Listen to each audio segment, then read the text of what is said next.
कहीं पे बाइक लगा देते हैं, पार्किंग कर देते हैं। ये सब नहीं होना चाहिए। आज किसी का बच्चा का जान गया है, ये बहुत बड़ा बात है। আলিপুরদুয়ার জেলা হাসপাতালে মর্মান্তিক ঘটনা। হাসপাতালে বেআইনি পার্কিং এর জেরে মাদার অ্যান্ড চাইল্ড হাবে নিয়ে যেতে দেরি হওয়ায় সদ্যজাতর মৃত্যুর অভিযোগ উঠল। কালচিনি রাঙামাটি চা বাগানের বাসিন্দা অন্তঃসত্ত্বা সুস্মিতা সাঁওতালকে শুক্রবার লতাবাড়ি গ্রামীণ হাসপাতাল থেকে আলিপুরদুয়ার জেলা হাসপাতালে নিয়ে যাওয়া হচ্ছিল। পরিবারের দাবি হাসপাতালে যাওয়ার পথেই অ্যাম্বুলেন্সের মধ্যেই প্রসব হয়ে যায়। ट्रांसपोर्ट करके आते आते गाड़ी में बच्चा गाड़ी में अच्छा हुआ, तो बच्चा हुआ उठने में तो अच्छे रहा बच्चा। অভিযোগ হাসপাতাল চত্বরে বেআইনি পার্কিং থাকায় এসএনসিইউতে অ্যাম্বুলেন্স পৌঁছতে দেরি হয়, আর তার জেরেই সদ্যজাতর মৃত্যু হয় বলে অভিযোগ। तो हम इमरजेंसी में आके बोला कि पेशेंट डिलीवरी हो गया है, तो डॉक्टर बोला एसएनसीयू में लेके जाइए। तो हम लेके जा रहा था तो देखा रास्ते में बाइक है, तो हमको वहीं पे 20-15 मिनट लग गया।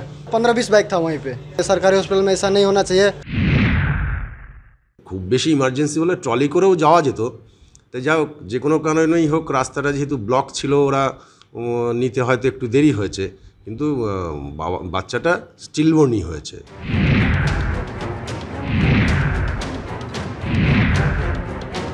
ওরা ভাই এখানে রাখতে দিস কেন? আমরা প্রত্যেকদিন না করে কেউ কথা শুনে ওটা আমাদের উপর গরম লাগে। শিশু মৃত্যুর অভিযোগ ওঠার 24 ঘন্টার মধ্যেই সুরবদল হাসপাতাল প্রশাসনের। পেশেন্টটাকে নিয়ে যেতে ওখানে বাইকগুলো পথ আটকে ছিল। আমরা মাঝে মধ্যেই বাইকগুলোকে ফাইন করি, মানে ওসি ট্রাফিককে বলে, আজকেও করা হয়েছে। মাঝে মধ্যেই অভিযান চলছে। পাবলিককে এটা একটু সজাগ হতে হবে। পাবলিক যেন এইভাবে বাইকগুলো না রাখে। কোনো পেশেন্টকে দেখতেই হসপিটালে আসে মানুষ, কিন্তু তাদেরকে এটাও মাথায় রাখা উচিত যে তার চেয়েও গুরুতর অসুস্থ কোনো ব্যক্তি আসতে পারে। তার বাইক বা তার গাড়ির জন্য যেন কারো অসুবিধা না হয়। হাসপাতাল চত্বরে বেআইনি পার্কিং এর বিরুদ্ধে নিয়মিত অভিযান চলবে বলে পুলিশ ও হাসপাতাল কর্তৃপক্ষ জানিয়েছে। অরিন্দম সেনের রিপোর্ট, এবিপি আনন্দ, আলিপুরদুয়ার।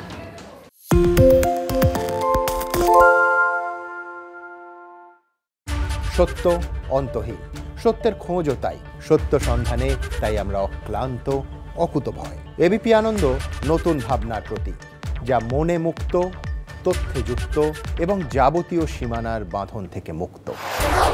সীমা না শব্দটির মধ্যে লুকিয়ে আছে মানা শব্দটি, যেন চোখ রাঙানি এক অদৃশ্য বেড়াজাল, যা আটকে রাখে আমাদের এক ছোট্ট গণ্ডির মধ্যে। একমাত্র সঠিক খবরই গড়ে তুলবে এক মুক্ত সমাজ।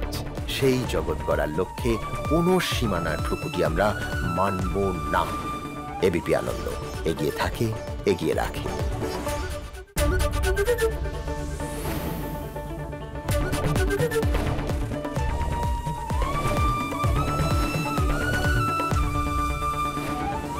এবিপি আনন্দ এগিয়ে থাকে, এগিয়ে রাখে।